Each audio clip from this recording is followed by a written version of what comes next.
വിശുദ്ധരായ പ്രവാചകന്റെ സ്വഭാവം, അത് ആ പ്രവാചകനെ അയച്ച പ്രവാചകന് ഉത്കൃഷ്ടമായ സ്വഭാവം നൽകിയ അള്ളാഹു തന്നെ പറയുന്നു.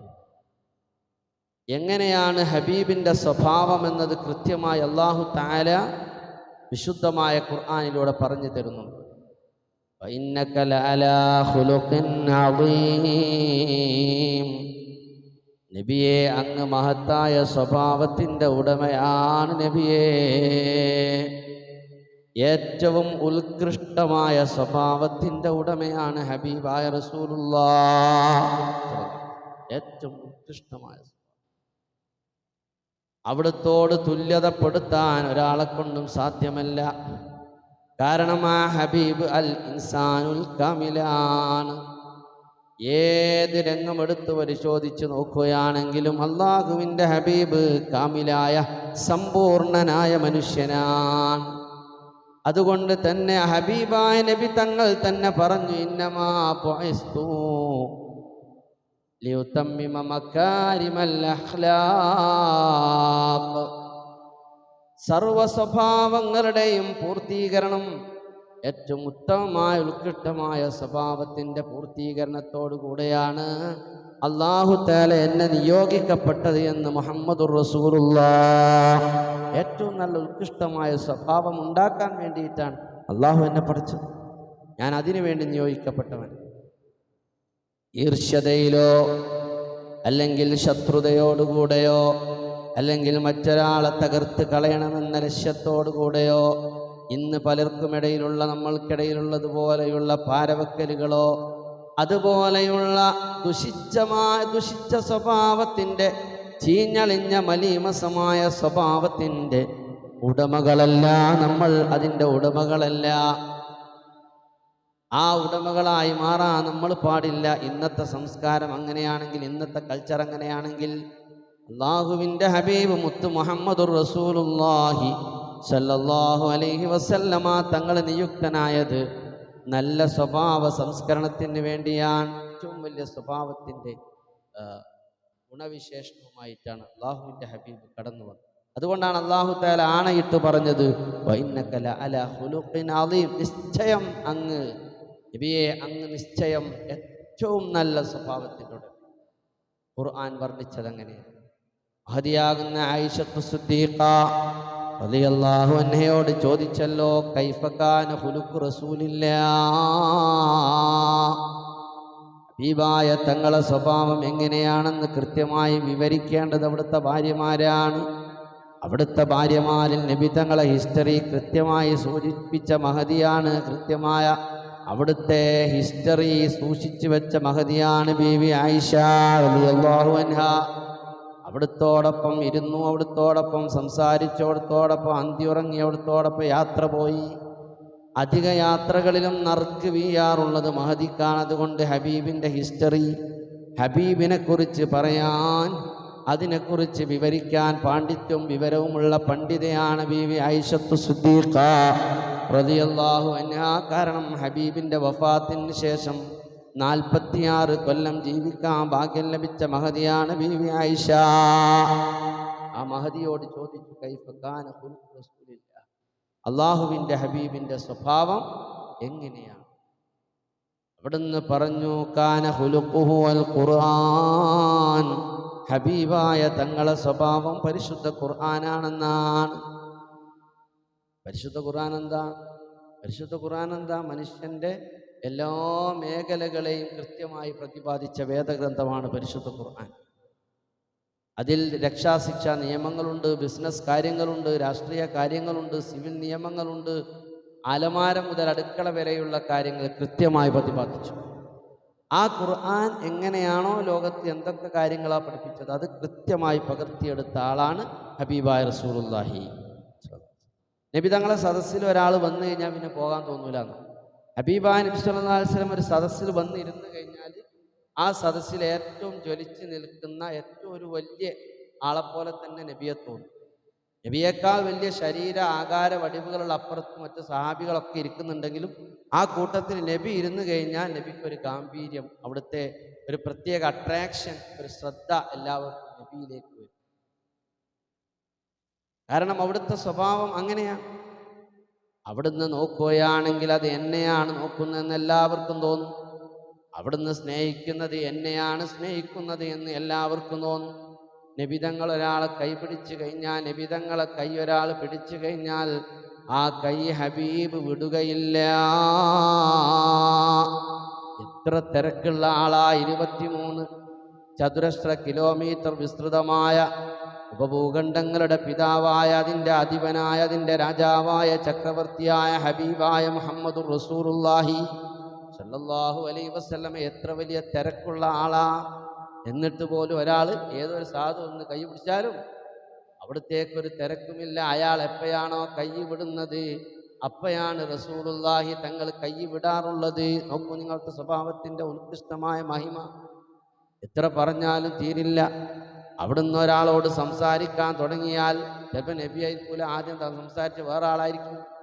അയാൾ സംസാരിച്ച് തുടങ്ങിയാൽ അയാളുടെ സംസാരം തീരുന്നത് വരെ റസൂലുള്ളാഹി അത് നിർത്താറില്ല. അവിടുത്തെ നോട്ടം വശ്യമാണ്, അവിടുത്തെ പുഞ്ചിരി വശ്യമാണ്. അവിടുന്ന് ഒരിക്കലും അട്ടഹസിച്ച് ചിരിച്ചിട്ടില്ല. അവിടുത്തെ പല്ലിങ്ങോട്ട് പുറത്തേക്കങ്ങോട്ട് കാണിച്ചിട്ട് വല്ലാത്ത അട്ടഹസിച്ചുള്ള ചിരിയായിരിക്കില്ല. റസൂലുള്ളാഹി തങ്ങൾക്കില്ല. പിന്നെ അവിടുന്ന് ചിരിച്ചതെങ്ങനെയാ? ഇല്ല തബസ്സുമൂ, പുഞ്ചിരിയായിരുന്നു റസൂലുള്ളാഹിന്റെ സമ്മാനമെന്ന് നബി മഹാന്മാരായ സ്വഹാബത്ത് വിവരിക്കുകയാണ്. ആ ആയിഷ ബീവിയോട് ചോദിക്കുക, എങ്ങനെയാ നബിയുടെ സ്വഭാവം? കാന ഖുലുഖുഹു അൽ ഖുർആൻ, ഹബീബായ റസൂലുള്ളാഹിന്റെ സ്വഭാവം ഖുർആനാണെന്നാണ് ആയിഷ ബീവിയുടെ മറുപടി. നോക്കണേ, ആ ഹബീബിൻ്റെ സ്വഭാവം എത്രത്തോളം! ഇസ്ലാമിക ലോകത്തൊരുപാട് ചരിത്രം പറയുന്നുണ്ട്. ഹബീബ് പെറ്റു വളർന്ന മക്ക എന്ന് പറയുന്ന ഈ മണ്ണിലുണ്ടായ സംഭവം. അവിടുത്തെ ചെറുപ്പകാലം അവിടുത്തെ നുബുവത്ത് കിട്ടിയിട്ടില്ല. ആളുകൾക്കിടയിൽ, മക്ക കുഫാറുകൾക്കിടയിൽ പോലും ഹബീബായ തങ്ങൾ ആരാണ്? അൽ അമീനാണ്, അസ്വാദിഖുൽ വഅദുൽ അമീനാണ്, സത്യസന്ധനാണ്. അങ്ങനെയുള്ള നബിയാണ്. റസൂലായി നുബുവത്തിന് അതിൻ്റെ മുമ്പ് ആ കുട്ടിക്കാലത്ത് പോലും അവിടുത്തെ സ്വഭാവം എങ്ങനെയാ? ഒരു വൃദ്ധയായ മാതാവ് മക്കയിൽ ഒരു തെരുവിൽ ഇങ്ങനെ നിൽക്കുകയാണ്. ഇപ്പം നമ്മൾ മക്കത്താണുള്ളത്, മക്കത്ത് ഹറമിലാണുള്ളത്. ഇതിൻ്റെ ഒരു തെരുവിൽ ഒരു ഭാണ്ഡം പിടിച്ചുകൊണ്ട് ഒരു വയസ്സായ ഉമ്മാമ നിൽക്കുകയാണ്. ആ ഉമ്മാമ അതാ പ്രതീക്ഷിച്ച് നിൽക്കുമ്പോഴാണ് ഈ ചെറുപ്പക്കാരനായ അഥവാ റസൂലുള്ളാഹി അങ്ങോട്ട് കടന്നു ചെല്ലുന്നത്. ആ ഉമ്മാമ പറഞ്ഞു, മോനെ, ഞാൻ എന്നെ കാത്തുക്കേനി, എനിക്കൊരു ഭാണ്ഡമുണ്ട്, ഇതിൻ്റെ പുരയൊക്കെ എത്തിച്ചു തരാൻ. തലേക്കാട്ട് വെച്ച് ഈ ഉമ്മാമ പറയണത് ഇതിൻ്റെ തലയെ കയറ്റി ചെന്നാൽ മതി, ഉമ്മാമൻ്റെ തലയെ കയറ്റി ചെന്നാൽ മതി എന്നാ പറഞ്ഞു. പക്ഷേ ഈ ചെറുപ്പക്കാരനായ റസൂലുള്ളാഹി ചെയ്ത പണി എന്തെന്നറിയുമോ? അത് തൻ്റെ തലയിലേക്ക് ആ ഭാണ്ഡം വെച്ചുകൊണ്ട് ഉമ്മാമയോട് പറഞ്ഞു, ഉമ്മാമ കൂടെ നടക്കൂ, നിങ്ങളെ വീട് എവിടെയാണെന്ന് പറഞ്ഞു തരൂ. നോക്കുമ്പോൾ സഞ്ചരിച്ച് ഒരു കുന്നിൻ്റെ മുകളിൽ ഒരു ചെറ്റക്കൂര വീടാണ്. ആ വീട്ടിൻ്റെ മുറ്റത്ത് ഈ ഭാണ്ഡം കൊണ്ടുപോയി ഇറക്കി വെച്ചു കൊടുത്ത് ഈ റസൂലുള്ളാഹി സ്വല്ലല്ലാഹു അലൈഹി വസല്ലം തിരിച്ചു പോരാൻ ഒരുങ്ങുമ്പോൾ ആ ഉമ്മാമ പറഞ്ഞു, മോനെ പോകല്ലേ, ജി വലിയൊരു ഉപകാരം ചെയ്ത ആളല്ലേ, എനിക്കെന്തെങ്കിലും പ്രതിഫലം തരാമെന്ന് പറഞ്ഞ് എൻ്റെ റൂമിൽ പോയി എന്തോ എടുത്തുകൊണ്ട് വരുമ്പോൾ പ്രതിഫലം പാരിതോഷികവുമായിട്ട് വന്നപ്പോൾ എന്ത് സംഭവിച്ചു?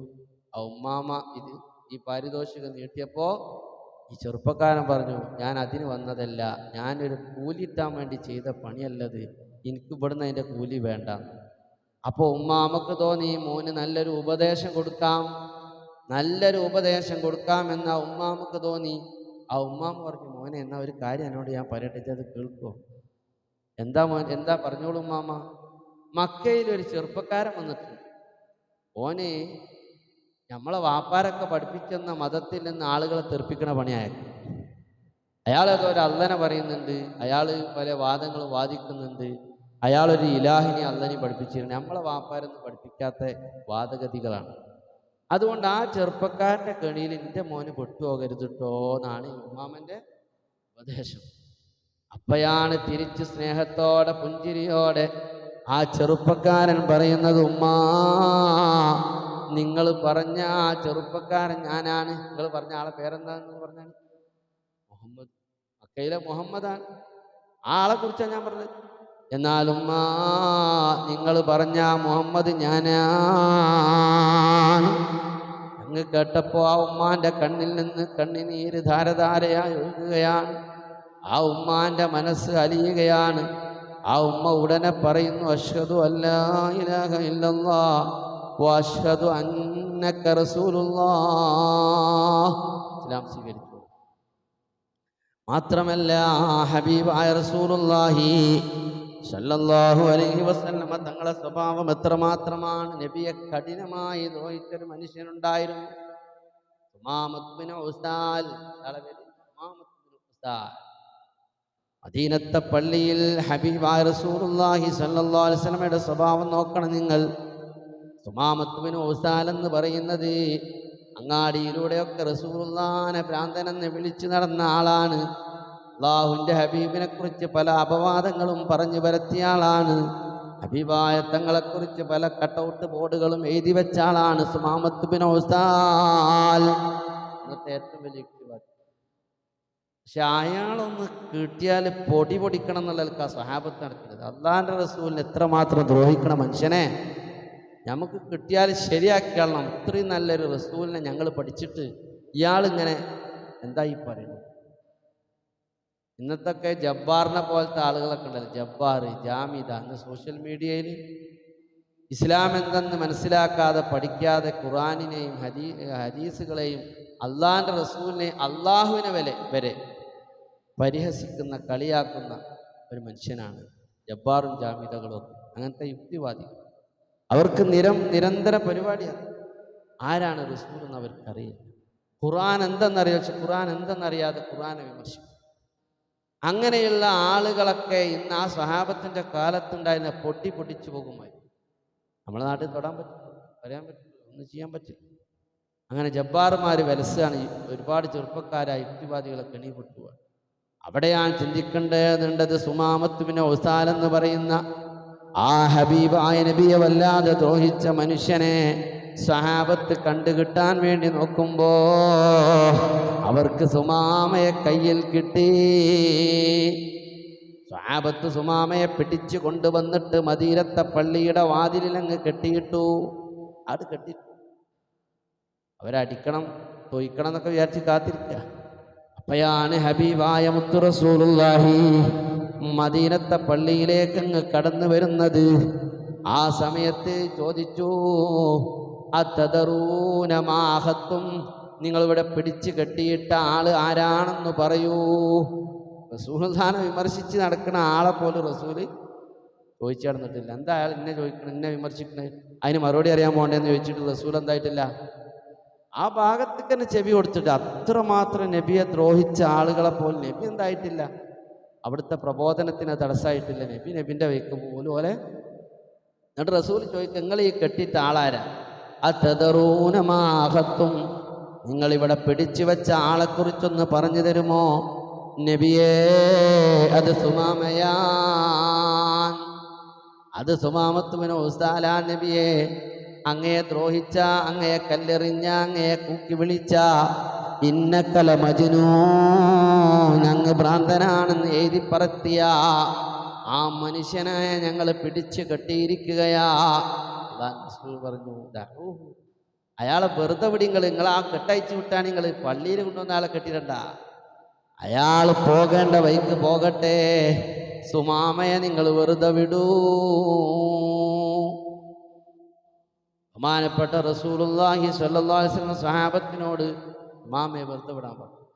അപ്പോൾ അവരത് കേട്ടനുസരിച്ച് അയാളെ പാട്ട് പോയിക്കോട്ടെ, അയാളെ ചിന്തയിലൂടെ പോയിക്കോട്ടെ, അയാൾ എന്നെ വിമർശിക്കുകയും ചെയ്യും, വിമർശിക്കാതിരിക്കുക, എന്ത് ചെയ്തോട്ടെ, എന്നെപ്പോൾ എല്ലാവരും അംഗീകരിച്ചോളം അവിടെ വിട്ടുകൊടുക്കുക. പക്ഷേ ആ സ്വഭാവം കണ്ട സുമാമയെ വല്ലാതെ അട്രാക്ഷനാക്കി, വല്ലാതെ ആകർഷണീയമാക്കി.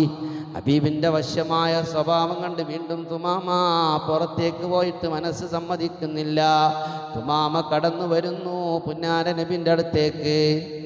റസൂൽ പറഞ്ഞു, സുമാമ നജി പള്ളി കൂടിക്കോ, ആര് കെട്ടിടരുത്, ദ്രോഹിക്കരുത്. സുമാമ എന്താ ചെയ്യണമെന്ന് നിങ്ങൾ നോക്കണ്ട, അവിടെ കൂടിയോട്ടെ, 3 ദിവസം പള്ളി കൂടിക്കോ. മദീനത്തെ പള്ളിയിൽ 3 ദിവസം സുമാമയെ താമസിപ്പിച്ചു. മുഹമ്മദുർ റസൂലുള്ളാഹി ശക്തമായ പ്രൊട്ടക്ഷൻ കൊടുത്തു. ഒരാളും തൊടാൻ പാടില്ലെന്ന് പറഞ്ഞു എന്ന് മാത്രല്ല, സുമാമക്ക് സുന്ദരമായ കടക്കാനുള്ള വിരിച്ചു കൊടുത്തു. സുമാമക്കതാ ഹബീബായ റസൂലുള്ള ഭക്ഷണ പാനീയങ്ങൾ നൽകി. 3 ദിവസം മദീന പള്ളിയിൽ കടന്നുറങ്ങിയ സുമാമ പറയുകയാണ്. സുമാമയോട് റസൂലുള്ള ചോദിച്ചു, സുമാമ ഇനി പോയില്ലേ? അല്ലെങ്കിൽ ഒന്നുകിൽ ഇസ്ലാം സ്വീകരിക്കും, അല്ലെങ്കിൽ ഇജ്ജ് പോയിക്കോ, രണ്ടാമത് തീരുമാനം എടുത്തോ നിന്റെ ഇഷ്ടപ്രകാരം. അപ്പോൾ സുമാമ പറഞ്ഞു, നബിയെ എനിക്കൊന്ന് പുറത്തേക്ക് പോകണം, ഞാൻ ഇപ്പോൾ 3 ദിവസമായാലും ഇവിടെ നിൽക്കണം, ഞാൻ ഒന്ന് പുറത്ത് പോട്ടെ. അപ്പോൾ റസൂലുള്ള പറഞ്ഞു, നിങ്ങളാരും സുമാമയെ ഒന്നും ചെയ്യരുത്, ഉപദ്രവിക്കരുത്, സുമാമ പോണ്ട വഴിക്ക് പോയിക്കോട്ടെ. സുമാമയെ അദ്ദേഹത്തിൻ്റെ വഴിയിലൂടെ വിട്ടുകൊടുത്തു. സുമാമയെ വിട്ടുകൊടുത്തു. സഹാബത്ത് നോക്കി നിൽക്കയാൾ എന്താ ചെയ്യുന്നതെന്ന്. സുമാമ പുറത്തേക്ക് പോയി ഒരു ഈത്തപ്പന തോട്ടത്തിലേക്ക് അങ്ങ് കയറുകയാണ്. ആ തോട്ടത്തിൽ ഒരു കിണറിൽ നിന്ന് നല്ലപോലെ വെള്ളം ശരീരത്തിലേക്ക് പാർന്നുകൊണ്ട് നല്ലപോലെ വൃത്തിയായി കുളിക്കുകയാണ്. വൃത്തിയായി കുളിച്ച് ഫ്രഷായി സുമാമ മദീനത്തെ പള്ളിയിലേക്ക് അങ്ങ് കടന്നു വന്നു. യാ റസൂലല്ലാഹ്, അള്ളാഹുവിൻ്റെ റസൂലേ, എനിക്ക് ഇസ്ലാം സ്വീകരിക്കണം. നിങ്ങൾ അയാൾ പറയണതാ, കൊടിയ ശത്രുവായ ആള് വന്നിട്ട് പറയാണ്, എനിക്ക് ഇസ്ലാം സ്വീകരിക്കണം നബിയെ, ഞാൻ മുസ്ലിം ആവുകയാണ്. ഉടനെ അദ്ദേഹം ഷഹാദത്ത് കലിമ ചൊല്ലി, അഷ്ഹദു അല്ലാ ഇലാഹ ഇല്ലല്ലാഹ് അഷ്ഹദു അന്നക റസൂലുള്ളാഹ്. ഇസ്ലാം സ്വീകരിച്ച സുമാമ പറഞ്ഞ വാക്കുകളുണ്ട്. ഹബീബായ നബി തങ്ങളെ മുമ്പിൽ വെച്ചുകൊണ്ട് സുമാമ പറഞ്ഞ വാക്ക് ലോകത്ത് തങ്കലിപികളാൽ ഉല്ലേഖനം ചെയ്യപ്പെട്ട് കിടക്കുകയാണ്. ഏത് യുക്തിവാദികൾക്കും നിർമ്മതവാദികൾക്കും ഇത് പാഠമാണ്. ബഹുമാനപ്പെട്ട ഹബീബായ നബി തങ്ങളെ ഒളിഞ്ഞും തെളിഞ്ഞും ആക്രമിക്കുന്ന ഓറിയന്റിസ്റ്റുകളും സയനിസ്റ്റുകൾക്കും ഇത് പാഠമാണ്. ഹബീബായ തങ്ങളെ അകലെ നിന്ന് വീക്ഷിക്കുന്ന, അകലെ നിന്ന് കണ്ട് അടുത്തു നിന്ന് മനസ്സിലാക്കാതെ ഹബീബായ നബി തങ്ങളെക്കുറിച്ച് തെറ്റിദ്ധാരണ പരത്തുന്നവർക്ക് ഇത് പാഠമാണ്. ബഹുമാനപ്പെട്ട റസൂലുള്ളാഹിന്റെ മുമ്പിൽ വന്ന് ഇസ്ലാം ആശ്ലേഷിച്ച സുമാമ പറയുന്നത് എന്താ? വല്ലാഹി മാ കാന അലാ വജ്ഹിൽ അർളി വജ്ഹുൻ, അല്ലാഹു ആണേ സത്യം, ഈ ഭൂമിയിൽ ഒരു മുഖവും തന്നെ ഇല്ല. അബ്ഗദു ഇലയ്യ മിൻ വജ്ഹിക, നേരത്തെ നബിയെ എൻ്റെ വിശ്വാസം എന്തായിരുന്നെന്നറിയുമോ? ഈ ഭൂമിയിലുള്ള മുഖങ്ങളിൽ ഏറ്റവും എനിക്ക് ദേഷ്യമുള്ള, എനിക്ക് ഏറ്റവും വെറുപ്പുള്ള മുഖം അത് അങ്ങയുടേതായിരുന്നു നബിയേ. ഏതുവരെ? ഇന്നേ വരെ എനിക്ക് ഈ ഭൂമിയിൽ ഏറ്റവും വലിയ ദേഷ്യം നിങ്ങളോണ്ടായിരുന്നു നബിയേ. പക്ഷേ ഫഖദ് അശ്ബഹ വജ്ഹുകൽ ആൻ അഹബ്ബുൽ വുജൂഹി കുല്ലിഹാ ഇലയ്യ. അല്ലാഹുവിന്റെ റസൂലേ, എന്നാൽ ഇന്നത്തെ ദിവസം എനിക്ക് ഏറ്റവും ഇഷ്ടപ്പെട്ട മുഖം, ഏറ്റവും ഇഷ്ടപ്പെട്ട വദനം അങ്ങയുടേതാണ് നബിയേ. ഇന്നേ ദിവസം എനിക്ക് ഏറ്റവും ഇഷ്ടം അങ്ങയുടെ മതത്തോടാണ് നബിയേ.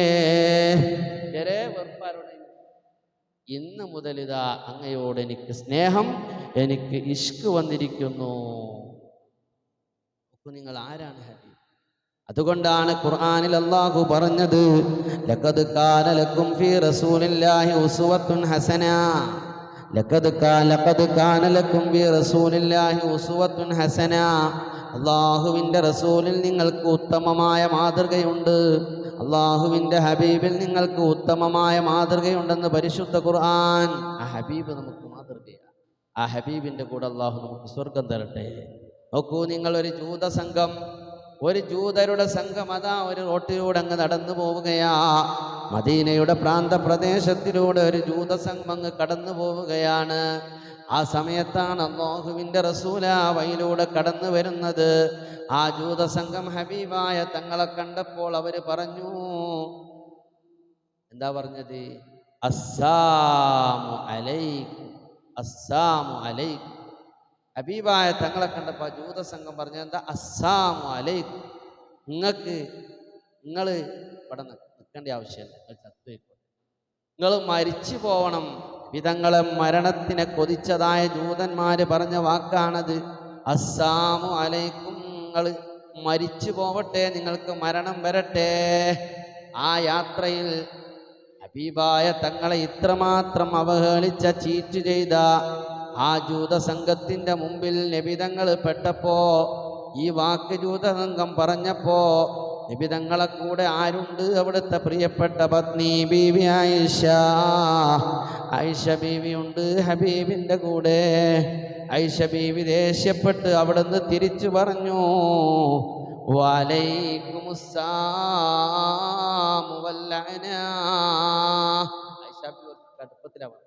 അള്ളാന്റെ റസൂലിനെ ഇത്രമാത്രം ദ്രോഹിച്ച് നബിക്ക് മരണം വരട്ടെ എന്ന് പറഞ്ഞത് വെറുതെ വിടാൻ പറ്റില്ല. ആയിഷ ബീവി പറഞ്ഞു, അസ്സലാമു അലൈക്കും എന്ന് പറഞ്ഞ അവരോട് റസൂലുള്ള ബഹുമാനപ്പെട്ട മഹദി ആയിഷ ബീവി ഈർഷ്യതയോടെ പറഞ്ഞു, വഅലൈക്കുമുസ്സലാം വറഹ്മ, നിങ്ങൾക്ക് മരണം ഉണ്ടാകട്ടെ, അള്ളാഹുവിൻ്റെ വഅലൈക്കുമുസ്സലാം വല്ലഅന, അള്ളാഹുവിൻ്റെ ശാപവും ഉണ്ടാവട്ടെ, നിങ്ങൾക്ക് മരണം ഉണ്ടാവട്ടെ, അള്ളാഹുവിൻ്റെ ശാപവും ഉണ്ടാവട്ടെ എന്ന് ആയിഷത്തു സിദ്ദീഖ അങ്ങ് പ്രതികരിച്ചപ്പോ അല്ലാഹുവിൻ്റെ റസൂല് പറഞ്ഞു, മഹ്ലൻ യാ ആയിഷ, മഹ്ലൻ യാ ആയിഷ, ആയിഷ അതൊന്ന് നിർത്ത്, അങ്ങനെ പറയല്ലേ ആയിഷ, അങ്ങനെ പറയല്ലേ ആയിഷ. എന്താ നീ പറഞ്ഞ വാക്ക്? ശത്രുക്കളെ നേരെ ശാപവാക്ക് ചെയ്യാൻ പറ്റുമോ? അവരെക്കുറിച്ച് അങ്ങനെ പറയാൻ പറ്റുമോ ആയിഷ? അതുകൊണ്ട് നിനക്ക് പറയാൻ ഏറ്റവും അഭികാമ്യമായ കാര്യം എന്താണെന്നറിയുമോ? നിനക്ക് അവരോടുള്ള ഈർഷ്യത, അവരോടുള്ള പ്രതിഷേധ രേഖപ്പെടുത്താൻ നിനക്ക് ആഗ്രഹമുണ്ടെങ്കിൽ നിനക്കങ്ങനെ പറഞ്ഞേ മതിയാവൂ എങ്കിൽ ഫഖുൽ വഅലൈക എന്ന് പറഞ്ഞുകൊള്ളുക. എന്താ പറയേണ്ടത്? വഅലൈക. അങ്ങനെ പറഞ്ഞേ പറ്റൂന്നെങ്കിൽ എന്ത് പറയണം? പറയണ്ട അലൈക്കുമുസ്സലാം വറഹ്മ എന്നൊന്നും വല്ലഅന എന്നൊന്നും പറയണ്ട. നിങ്ങൾ എന്ത് പറയണം ആയിഷ? നിങ്ങൾ വഅലൈക എന്ന് മാത്രം പറഞ്ഞുകൂടായിരുന്നോ എന്ന് സയ്യിദുനാ റസൂലുള്ളാഹി. നോക്കൂ നിങ്ങൾ, മുസ്ലിമീങ്ങളായ ഒരു സംഘം ആളുകളോട് നബി തങ്ങൾ സ്വീകരിച്ച ഒരു സമീപനം. ഇന്നിപ്പോൾ മെഴുകുതിരി വട്ടത്തിൽ ആളുകൾ ഒരുമിച്ച് കൂട്ടി ജിഹാദിൻ്റെ ആയത്തുകൾ ക്യാപ്സൂള് പോലെ വിതരണം ചെയ്തിട്ട് പ്രതികരിക്കണം എന്ന് പറയുന്ന ആളുകൾ അള്ളാഹിൻ്റെ റസൂലിനെ കുറിച്ച് എന്താക്കണം? പഠിക്കണം. ഇങ്ങോട്ട് വെട്ടാൻ വന്നവർക്ക് മാപ്പ് കൊടുത്ത നേതാവ് ഹബീബ് റസൂലുള്ളാഹി. കല്ലെറിഞ്ഞവരെ, കൂക്കി വിളിച്ചവരെ മാപ്പ്, ഇദ്ഹബു അൻതുമുസ് തുലഖാ, നിങ്ങൾ സ്വതന്ത്രരാണ് എന്ന് പറഞ്ഞ് മക്കത്ത് വന്നിട്ട് അവിടുന്ന് മക്കം ഫത്ഹായി ഈ കഅബാലയത്തിൻ്റെ തിരുമുറ്റത്ത് വെച്ച് അവിടുന്ന് ശത്രുക്കളെ മുഖത്ത് നോക്കി പറഞ്ഞത്, കല്ലെറിഞ്ഞവരെ, കൂക്കി വിളിച്ചവരെ മാപ്പ്, ഇദ്ഹബു അൻതുമുസ് തുലഖാ, സയ്യിദുനാ റസൂലുള്ളാഹി സ്വല്ലല്ലാഹു അലൈഹി വസല്ലം. നോക്കൂ നിങ്ങൾ, പരിശുദ്ധ ദീന് പഠിപ്പിച്ചു തരാണ്. അതാണ് ദീൻ. വിട്ടുവീഴ്ചയുടെ, സമാധാനത്തിൻ്റെ, ശാന്തിയുടെ, സഹനത്തിൻ്റെ സപ്തവാനങ്ങൾ വിതറുന്ന മതമാണ് പരിശുദ്ധ ഇസ്ലാം. ആ ഇസ്ലാമിനെ കളങ്കപ്പെടുത്തുന്ന പ്രവർത്തനം നമ്മളിൽ ആരിലും ഉണ്ടാവാൻ പാടില്ല. മുസ്ലിം ചെറുപ്പക്കാരെ ആവേശം മൂത്തുകൊണ്ട് എന്തെങ്കിലും പറഞ്ഞു പോകരുത്. ഇസ്ലാം വിട്ടുവീഴ്ചയുടെ മതമാണ്. ഇസ്ലാം സമാധാനത്തിന്, അവിടെ നമുക്ക് പിടിച്ചു നിൽക്കാൻ കഴിയും. അള്ളാഹിൻ്റെ റസൂലിൻ്റെ മുമ്പിൽ ആര് വന്നു കഴിഞ്ഞാലും അവിടുന്ന് പോകാൻ തോന്നൂല. ശത്രുക്കൾ പോലും വന്നിരുന്നാൽ പിന്നെ അവിടെ ഇരുന്നു അവിടുത്തെ വാക്കുകൾ കേട്ട് അവിടുത്തെ കണ്ട് ദീന് മനസ്സിലാക്കിയ ആളുകളാണ്. അതുകൊണ്ടാണ് ഖുർആൻ പറഞ്ഞത്, വൈൻ കുൻത ഫദ്ദൻ ഖലീലൽ ഖൽബി ലം ഫദ്ദു മിൻ ഹൗലിക്, വൈൻ കുൻത ഫദ്ദൻ ഖലീലൽ ഖൽബി ലം ഫദ്ദു മിൻ ഹൗലിക്. നബി അങ്ങ് പരുഷ സ്വഭാവത്തിൻ്റെ ഉടമയും കടുത്ത ഹൃദയനുമായിരുന്നുവെങ്കിൽ ലം ഫദ്ദു മിൻ ഹൗലിക്, അങ്ങയുടെ ചുറ്റും ആളെ കിട്ടില്ല. നിങ്ങൾ കടുത്ത സ്വഭാവക്കാരനും കാർക്കശ നിലപാടുകാരനും നിങ്ങൾ പരുഷ സ്വഭാവത്തിൻ്റെ ഉടമയുമായിരുന്നുവെങ്കിൽ നിങ്ങളെ മുമ്പിൽ ഒരാളെയും കിട്ടുമായിരുന്നു. പിന്നെ ആളുകൾ ഇങ്ങനെ കൂടിക്കൊണ്ടിരിക്കണത് എന്താ? നിങ്ങളുടെ അടുത്തേക്ക് വന്ന ആളുകൾ ആരും പിരിഞ്ഞു പോകുന്നില്ല. അതെന്താ കാരണം? അതങ്ങയുടെ വശ്യമായ സ്വഭാവമാണ്. ഒരിക്കൽ രസകരമായ വലിയ സംഭവങ്ങളൊക്കെ ഉണ്ട്. മദീനത്തെ പള്ളിയിൽ ഒരാൾ മൂത്രമൊഴിച്ച സഹാബത്തിനെ സഹിക്കാൻ പറ്റും. ഒരു അഅറാബി മൂത്രമൊഴിച്ചു മദീനത്തെ പള്ളിയിലെന്ന്. എന്തോ അദ്ദേഹത്തിന് പള്ളിയോടുള്ള വെറുപ്പുകൊണ്ടൊന്നുമല്ല, അയാളുടെ അക്കൾ മൂത്രമൊഴിച്ചു പോയതാണ്. മൂത്രം പിടിച്ചാൽ കിട്ടാൻ ഞാൻ എന്താ ചെയ്യുക? പള്ളിയിലാണ് വിചാരിച്ചു, പള്ളിയിലാണ് മൂത്രമൊഴിച്ചു. പല സഹാബികളെ അയാളെ കോളറിട്ട് പിടിച്ചു അടിക്കാൻ വേണ്ടി ഒരുങ്ങിയത്. പള്ളിയിൽ മൂത്രമൊഴിക്കുക അങ്ങനെയാണല്ലോ. നമ്മുടെ നാട്ടിലൊക്കെ സ്വാഭാവികമായിട്ട് ഒരാൾ മൂത്രമൊഴിക്കാൻ അയാളെ വെറുതെ വിടും. സഹാബത്ത് ചെരുപ്പൂരിയിട്ടുള്ളൂ, അടിച്ചിട്ടില്ല, അടിക്കാൻ ഓങ്ങി. ഇത് കണ്ട ഹബീബായ റസൂലുള്ളാഹി കാരുണ്യത്തിൻ്റെ കേദാരമായ, കാരുണ്യത്തിൻ്റെ പ്രതീകമായ, ലോകത്തിൻ്റെ നായകൻ, മദീനയുടെ രാജാവ് ഹബീബ് റസൂലുള്ളാഹി സ്വല്ലല്ലാഹു അലൈഹി വസല്ലമ തങ്ങൾ അവരടിക്കാൻ, അയാളെ ഉപദ്രവിക്കാൻ ഒരുങ്ങിയ ആളുകളോട് പറഞ്ഞു, സഹാബാ, അയാളെ ഉപദ്രവിക്കാൻ പാടില്ല, അയാളെ വെറുതെ വിടൂ, അയാളെ വെറുതെ വിടൂ എന്ന് മുഹമ്മദ് മുസ്തഫ സല്ലല്ലാഹു അലൈഹി വസല്ലം അദ്ദേഹത്തെ നിങ്ങൾ അടിക്കാൻ പാടില്ല, ആട്ടിയോടിക്കാൻ പാടില്ല. അയാൾക്ക് മൂത്രമൊഴിക്കാൻ ഉണ്ടെങ്കിൽ ആ നിന്ന സ്ഥലത്ത് തന്നെ മൂത്രമൊഴിക്കട്ടെ, അത് മുഴുവൻ ഒഴിച്ചു തീർക്കട്ടെ. ഇങ്ങനെ മൂത്രമൊഴിച്ചുകൊണ്ടിരിക്കണേ അടിച്ച് ഓടിക്കാൻ ഒരുങ്ങിയാൽ അയാൾ മൊത്തം പായും. പായുന്ന സമയത്ത് പള്ളി മുഴുവൻ നജസ്സാവും. നിങ്ങളൊരു പണിയെടുത്താളി, അയാൾ മൂത്രമൊഴിച്ച് തീരട്ടെ.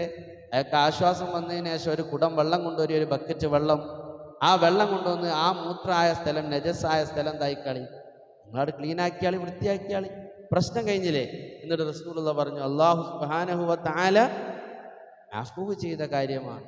ഒരു മനുഷ്യൻ്റെ അടുത്ത് വന്നെന്ന പാകപ്പിയവൾക്ക് അല്ലാഹു അഫ്വ് നൽകിയിട്ടുണ്ട് എന്ന് മുഹമ്മദുർ റസൂലുള്ളാഹി സല്ലല്ലാഹു അലൈഹി വസല്ലം. എന്നിട്ട് അവരെ, ഈ മനുഷ്യനെ മെല്ലെ വിളിച്ചു. ആ മൂത്രമൊഴിച്ച ആളോട് പറഞ്ഞു, ഉപദേശം കൊടുക്കണമല്ലോ. അയാൾ മൂത്രമൊഴിച്ച് അങ്ങനെ പോയാൽ പോരാ, അയാളെ വെറുതെ വിടാൻ പറഞ്ഞുവെങ്കിലും റസൂലുള്ളാഹി എല്ലാം കഴിഞ്ഞ് അയാൾക്ക് ഒരു ആശ്വാസം വന്നതിന് ശേഷം അയാളങ്ങോട്ട് വിളിച്ചു, ഇവിടെ വരും താൽ. അയാൾ വന്നു, വളരെ ബഹുമാനത്തോടെ റസൂലുള്ളാഹിന്റെ അടുത്ത്. ഹബീബായ തങ്ങൾ പറഞ്ഞു, ഇന്ന ഹാദൽ മസാജിദ്, ഇത് പള്ളിയാണ്. നിങ്ങൾ മനസ്സിലായത്, പള്ളി അള്ളാഹുവിൻ്റെ ഭവനമാണ്. ഈ അള്ളാഹുവിൻ്റെ ഭവനത്തിൽ അള്ളാഹുവിനെ കുറിച്ച് പറയാനും, നിസ്കരിക്കാനും, ദിക്ർ ചെല്ലാനും, സ്വലാത്ത് ചെല്ലാനും, അമലുകൾ ചെയ്യാനുള്ള സ്ഥലമാണ് ഇത് പള്ളി. ഇത് മൂത്രമൊഴിക്കാനുള്ള സ്ഥലമാണ്. എല്ലാം നിങ്ങൾ എന്താക്കണം, മനസ്സിലാക്കണമെന്ന് സ്നേഹത്തോടെ സമാധാനത്തോടെ ആ ആളെ ഉപദേശിച്ചു. ആര്? സയ്യിദുനാ, ഏത് വലിയ കുടിയന്മാർ റസൂലുള്ളാഹിന്റെ മുമ്പ് വന്നാൽ പിന്നെന്താക്കൂല? ഏത് നിസ്കരിക്കാത്ത ആൾ റസൂലുള്ളാഹിന്റെ മുമ്പിൽ ഒരു 5 മിനിറ്റ് ഇരുന്നാൽ മതി. നിങ്ങൾക്ക് ഓടുണ്ടാവും സംഗതി എന്താണ്? റസൂലുള്ളാഹിന്റെ മുമ്പിൽ 5 മിനിറ്റ് ഇരുന്നാൽ ഏത് വലിയ മൊയ്ത്ത കുടിയനും കുടിക്കാതെ പോകും. പിന്നെ വലിയ വലിയ കള്ള് കച്ചവടം നടത്തിയ ആളുകളൊക്കെ ഉണ്ടായിരുന്നു. കള്ളിൻ്റെ വലിയ വലിയ ടിന്നുകൾ മദീനത്തെ റോട്ടിലാണ് വിൽക്കുന്നത്. അള്ളാഹിൻ്റെ റസൂല് പറഞ്ഞോ കുടിക്കേണ്ടെന്ന്? ഇന്നമൽ ഖംറു വൽ മൈസ്റു വൽ അൻസാബ്. ആ വിലക്ക് വന്നതോടുകൂടി അവരൊക്കെ റസൂലുള്ളാഹി പറഞ്ഞതല്ലേ, അതാണ് റസൂലുള്ളാഹിന്റെ സ്വഭാവം.